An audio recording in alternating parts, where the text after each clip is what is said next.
మన రక్షకుడైన యేసు ప్రభువారి శ్రేష్టమైన నామంలో మీ అందరికీ నా హృదయపూర్వకమైన వందనాలు చెల్లిస్తున్నాను. కీర్తనల గ్రంథం 49వ అధ్యాయం 15వ వచనం చదువుకుందాం. దేవుడు నన్ను చేర్చుకును, పాతాళ బలములో నుండి ఆయన నా ప్రాణమును విమోచించును. ప్రియమైన స్నేహితులారా, పాతాళమునకు ఎక్కువ బలముండుని. పాతాళంలో మహావేదన, రోదన, ఏడుపులు, పండ్లు కొరుకుటయు, పురుగు పట్టుటయు, అగ్నివేదనయు ఉండును. అక్కడ ఎంత మాత్రమును కూడా చుక్క నీరు కూడా లభించదు. పాతాళంలో మానవుడు దేవుణ్ణి ఎంతగా ప్రాధేయపడినను, దేవుణ్ణి ఎంత బతిమాలుకున్నాను, దేవునికి ఎంత మొరపెట్టినాను, అతని విన్నపము కానీ అతను చేసే విజ్ఞాపన కానీ అంగీకరించబడదు.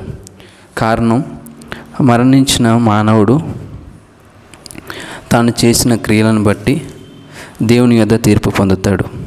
అయితే మానవుణ్ణి పాతాళంలో విడిచిపెట్టకుండా ఉండుటకు, పాతాళ వర్షంలో నుండి తప్పించుటకు యేసుక్రీస్తు ప్రభువారిని దేవుడు ఈ లోకానికి పంపించాడు.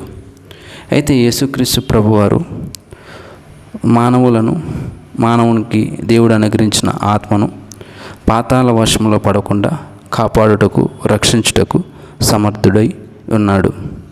యేసు ఒక్కడు మాత్రమే మానవుని ఆత్మను పాతాళ వర్షంలో నుండి తప్పించగలడు, సంపూర్తిగా విమోచించగలడు, సంపూర్తిగా నిత్య జీవాన్ని అనుగ్రహించగలడు. నా ప్రియమైన స్నేహితులారా, యేసు పాతాళమును జయించినాడు. పాతాళము యేసుని బంధించలేకపోయింది. పాతాళమును యేసు జయించాడు. కారణం బట్టే పాతాళం మీద దేవుడు అధికారాన్ని యేసుకు అనుగ్రహించున్నాడు. అయితే నా ప్రియమైన వారలారా, యేసునందు ఎందరైతే విశ్వసిస్తారో, యేసునందు ఎందరైతే విశ్వసించి నమ్మక కలిగి ఉంటారో, వారి యొక్క ఆత్మను నశించిపోనివ్వకుండా నిత్య జీవము పొందినట్లు దేవుడు యేసును ప్రతి మానవుని యొక్క ఆత్మ రక్షణ కోసం అనుగ్రహించి ఉన్నాడు. ప్రియమైన వారలారా, యేసునందు నిత్య జీవం ఉన్నది. యేసునందు నిత్య మోక్ష ప్రాప్తి మనకు ఉచితంగా లభించును. అయితే నా ప్రియమైన వారలారా, మానవుని ఆత్మ పాతాళంలోనికి పోనీయకుండా మానవుణ్ణి పాతాళ వర్షంలో నుండి విమోచించడానికి యేసు సిలువలో మరణించాడు. సిలువలో తన ప్రాణాన్ని మానవుని యొక్క పాప విమోచన కొరకు సిలువలో యేసు ప్రభు రక్తం చెందించాడు. మానవుని పాపం నిమిత్తం పూర్తిగా చెల్లించవలసినటువంటి క్రయధనాన్ని యేసు ప్రభు చెల్లించారు. అయితే యేసు ప్రభు మరణాన్ని జయించాడు. మృత్యుంజయుడై సజీవుడై తండ్రి కుడి పార్శ్వమున నిత్యం విజ్ఞాపన చేయుచు తన ప్రజల నిమిత్తం నిరంతరం విజ్ఞాపన చేయుచున్నటువంటి ప్రధాన యాజకుడిగా మనకు ఉన్నాడు. అయితే ప్రియమైన వారలారా, దేవుణ్ణి మరిచిన జనులు, దేవుని మీద తిరుగుబాటు చేసిన జనులు, వారి యొక్క ఆత్మలు పాతాళంలో విడిచిపెట్టబడతాయి, పాతాళంకి దిగిపోతూ ఉంటాయి. దుష్టులు, దేవుణ్ణి మరిచిన జనులందరూ కూడా పాతాళంలో ఉంటారు.